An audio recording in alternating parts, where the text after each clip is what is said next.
Bismillahirrahmanirrahim. Alhamdulillahi Rabbil Alameen. Allahumma salli ala Sayyidina Muhammadin wa ala ali Sayyidina wa Maulana wa Shafi'una Muhammad. My dear brothers and sisters, Insha'Allah, today we have some time to talk about why we have to believe in God.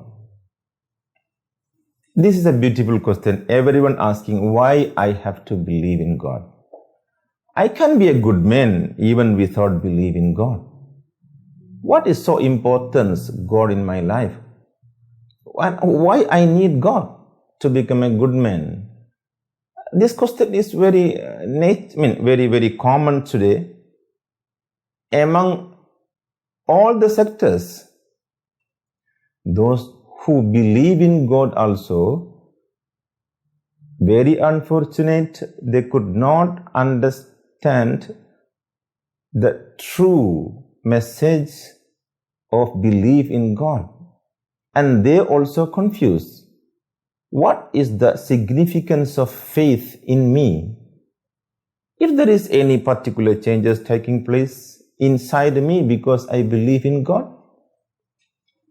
All these kinds of questions time to time may arise among the believers, non-believers, and also among the general public. So I believe that this topic is very important for all of us to discuss. In fact, why do I believe in God?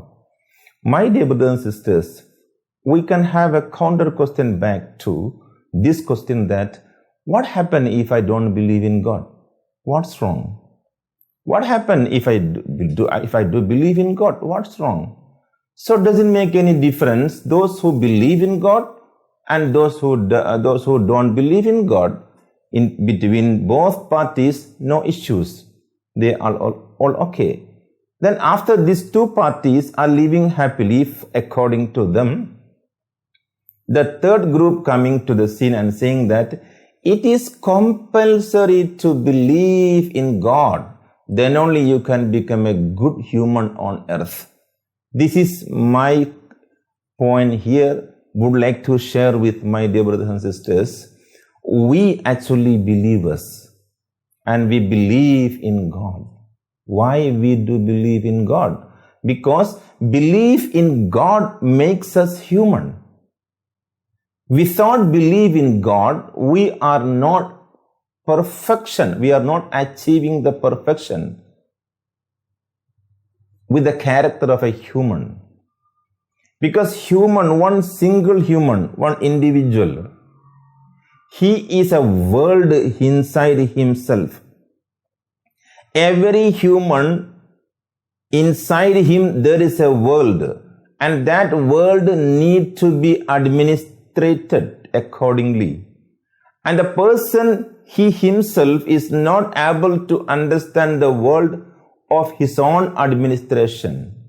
Because life is not one particular angle. Life is comprehensive. Life is so comprehensive, and it touches every aspect and every angle, every branches of human life. So my dear brothers and sisters, for a man to achieve his victory in his life, he needs knowledge. Without knowledge, he can't drive his life. Let's say if his life is a vehicle and the steering is given to his hand, and the guidance or the detail of how to steer the vehicle is not given to him, but vehicle is given to him, steering also given to him, there was no training is given to him, and also there is no particular guidance and knowledge how to function this vehicle. So this man, the owner of this vehicle, he will drive this vehicle and will go and collide somewhere and will meet an accident, and will happen many things not supposed to happen.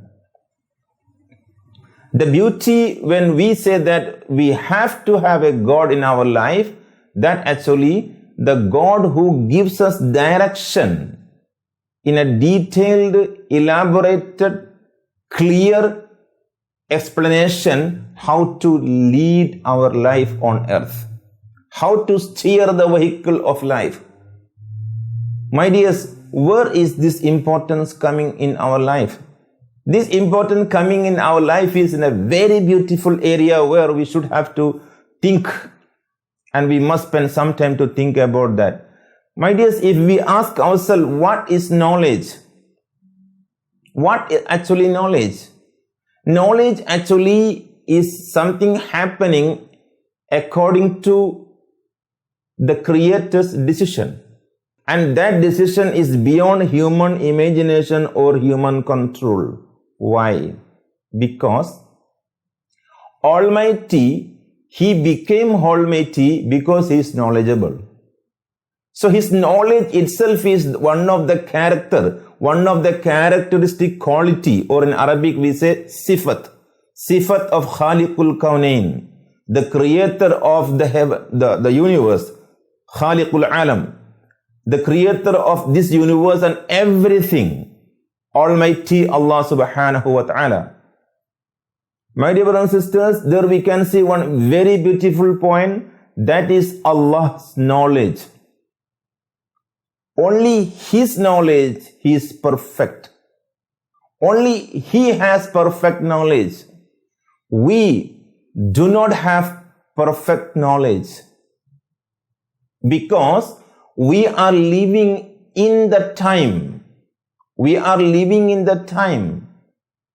Maybe in our normal conversation mood, we can say that we are the victims of time. We are the victims of the time. We do not know what is past, even though we were in the past. We spend few years in our past life. For a person who is today is 40 years old, so he lived in this world 40 years. That is actually his past. But we ask him, what do you know about your past? He will tell us, I only knew very little about my past. That is about his past.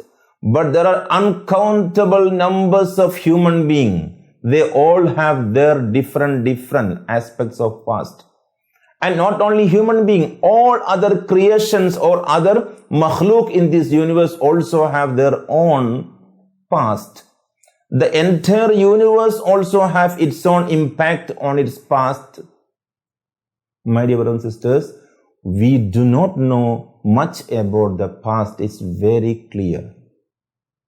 Now the second point, we think that present, today. Honestly, I do not know what is happening behind the wall. I am sitting in this office, but I do not know what is happening behind my office or outside my office. But I am very proud to say that I knew everything. But in reality, I am cheating me myself and I am cheating others by saying that I knew everything. But I do not know. My knowledge about my present time is very, very, very limited. So my dears, am I qualified to say something about my past without my proper knowledge? I am not qualified. Am I qualified to bring or derive a law which is perfect, which is suitable for me and suitable for others to follow? In our language, we can say GPS, a life direction. And I'm presenting to the world today that this is from Sayyid, a life manual for all the human beings in this world.